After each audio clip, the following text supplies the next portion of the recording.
दुश्मन की गोलियों का सामना हम करेंगे। मैं आज़ाद हूँ और आज़ाद ही रहेंगे। ये शब्द है हमारे भारत देश के महानायक, लोकप्रिय स्वतंत्रता सेनानी चंद्रशेखर आज़ाद की, जिन्होंने न केवल खुद को देश पर निछावर कर दिया बल्कि वो दूसरे लोगों में भी आज़ादी की भावना भरने में कामयाब रहे।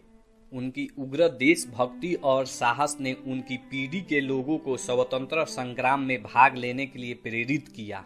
यही वजह है कि भारत के आज़ादी में उनका एक अलग स्थान है और उन्हें ब्रिटिश पुलिस कभी जिंदा नहीं पकड़ सकी। आज़ाद एक ऐसे भारतीय क्रांतिकारी थे जिनकी कहानियां आज भी हमारी पीढ़ियों को प्रेरित करती है।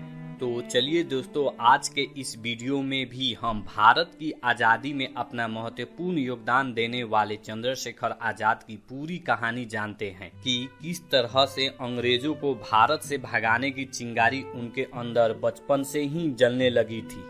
आज़ाद का जन्म 23 जुलाई साल 1906 को मध्य प्रदेश के झाबुआ जिले के भावरा गांव में पंडित सीताराम तिवारी और जगरानी देवी के घर हुआ था। वैसे तो उनका परिवार मूल रूप से उत्तर प्रदेश के उन्नाव से था, लेकिन वहां पर पड़ रहे अकाल की वजह से वो सभी लोग मध्य प्रदेश के भावरा नाम की जगह पर आकर बस गए थे। और दोस्तों, चंद्रशेखर शुरू से ही विद्रोही प्रवृत्ति के व्यक्ति थे। उनको ना तो अंग्रेजों की गुलामी मंजूर थी और न ही अंग्रेजों का भारतीय पर जुल्म ढाना। और इन जुल्मों से तंग आकर अंग्रेजों को भारत से भगाने के लिए उनके मन में चिंगारी बचपन से ही जलने लगी थी। और जो कि वो एक ब्राह्मण परिवार से ताल्लुक रखते थे, इसलिए उनकी माँ चाहती थी कि वो काशी जाकर संस्कृत की पढ़ाई करे। लेकिन ये बात तो ना चंद्रशेखर आज़ाद को मंजूर था और ना ही किस्मत को, क्योंकि इसी बीच 13 अप्रैल साल 1919 में जलियांवाला बाग हत्याकांड हुआ था, जिसमें कि लगभग 1600 मासूम लोग की जान चली गई और अंग्रेजों के क्रूरता ने पूरे भारतवासी को दहला कर रख दिया था। साथ हर भारतीय के मन में अंग्रेजी हुकूमत के खिलाफ नफरत कई गुना बढ़ गई थी।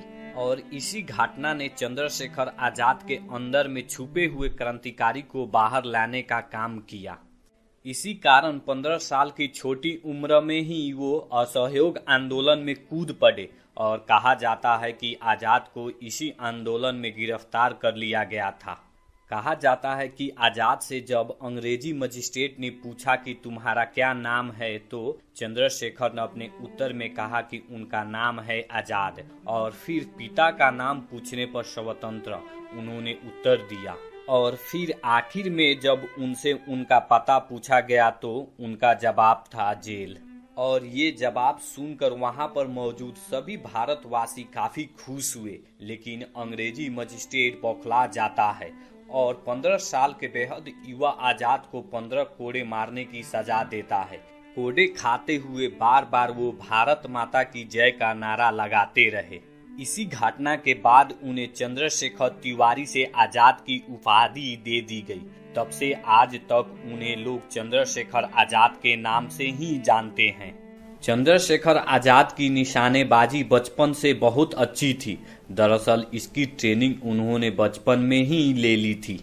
साल 1922 में चौरी चौरा घटना के बाद गांधी जी ने आंदोलन वापस ले लिया तो देश के तमाम नव युवक की तरह आज़ाद का भी कांग्रेस से मोह भंग हो गया, जिसके बाद पंडित राम प्रसाद बिस्मिल ने साल 1924 में उत्तर भारत के क्रांतिकारियों को लेकर एक दल हिंदुस्तान रिपब्लिकन एसोसिएशन का गठन किया। चंद्रशेखर आज़ाद भी इस दल में शामिल हो गए।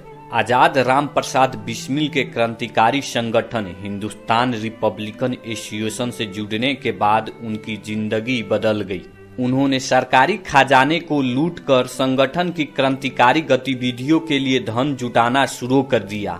उनका मानना था कि ये धन भारतीयों का ही है जिसे अंग्रेजों ने लूटा है। फिर एक बार पैसा इकट्ठा करने के लिए उन्होंने छोटी मोटी चोरी ना करके पूरे ट्रेन को ही लूटने का प्लान बनाया और फिर इस प्लान को अंजाम दिया गया 9 अगस्त साल 1925 को। और इस घटना को हम काकोरी कांड के नाम से जानते हैं और इसमें हिंदुस्तान रिपब्लिकन एसोसिएशन की बड़े बड़े क्रांतिकारी सदस्य ने भाग लिया था। इस काकोरी कांड घटना के लिए ब्रिटिश सरकार ने रामप्रसाद बिस्मिल, अशफाकुल्ला खान, रोशन सिंह और राजेंद्र लाहौरी को फांसी की सजा दी गई। इनमें से 4 को काला पानी की उम्र कैद की सजा सुनाई गई और 17 लोगों को लंबी कैद की सजा सुनाई गई। सिर्फ चंद्रशेखर आजाद और कुंदन लाल ही पुलिस के हाथ नहीं लगे। आजाद को ब्रिटिश पुलिस कभी जिंदा नहीं पकड़ पाई। भगत सिंह और राजगुरु के साथ मिलकर चंद्रशेखर आजाद ने 17 दिसंबर 1928 में लाहौर में British police officer John Saunders को गोली मारकर लाला लाजपत राय की मौत का बदला लिया था। और फिर समय बीतने के साथ ही आजाद का भी कद बढ़ता चला गया और ब्रिटिश हुकूमत के लिए परेशानी का सबक बन चुके थे। हालांकि काकोरी कांड के बाद से HRA यानी हिंदुस्तान रिपब्लिकन एसोसिएशन एक तरह से बिखर गया था और इसीलिए साल 1928 आते आते भगत सिंह के साथ मिलकर चंद्रशेखर आजाद ने इस दल का नाम बदलकर HSRA यानी हिंदुस्तान सोशलिस्ट रिपब्लिकन एसोसिएशन रखा गया। चंद्रशेखर आजाद ने सेना प्रमुख यानी कमांडर इन चीफ का दायित्व संभाला। इस दल के गठन के बाद एक नया लक्ष्य निर्धारित किया गया। हमारी लड़ाई आखिरी फैसला होने तक जारी रहेगी और वो फैसला है जीत या मौत। भगत सिंह, राजगुरु और सुखदेव जेल के अंदर बंद थे और उन्हें फांसी की सजा सुनाई गई थी। चंद्रशेखर आजाद ने मृत्यु दंड पाए तीनों प्रमुख क्रांतिकारियों की सजा को फांसी से उम्र कैद में बदलवाने के लिए उसी सिलसिले में इलाहाबाद गए हुए थे। फिर 27 फरवरी 1931 को अल्फ्रेड पार्क में अपने एक साथी सुखदेव राज से मिले और इस बारे में चर्चा कर ही रहे थे, तभी अचानक ब्रिटिश पुलिस ने उन पर हमला कर दिया। आजाद ने ब्रिटिश पुलिस पर गोलियां चलाई ताकि उनके साथी सुखदेव बचकर निकल सके। ब्रिटिश पुलिस की गोलियों से आजाद बुरी तरह घायल हो चुके थे। इस तरह उन्होंने पिस्तौल की आखिरी गोली खुद को मार ली और भारत माता के लिए प्राणों की आहुति दे दी और ये दिन हमेशा के लिए इतिहास में दर्ज हो गया। और फिर 24 साल की छोटी सी उम्र में ही शहीद होकर उन्होंने लाखों करोड़ों युवाओं में आजादी की चिंगारी जलाई जो कि आग में बदल गई। और फिर आखिरकार 16 साल बाद 15 अगस्त 1947 को अपना देश आजाद हुआ। तो दोस्तों, ये कहानी थी भारत माता की वीर सपूत चंद्रशेखर आजाद की। उम्मीद करते हैं कि ये वीडियो आपको जरूर पसंद आई होगी।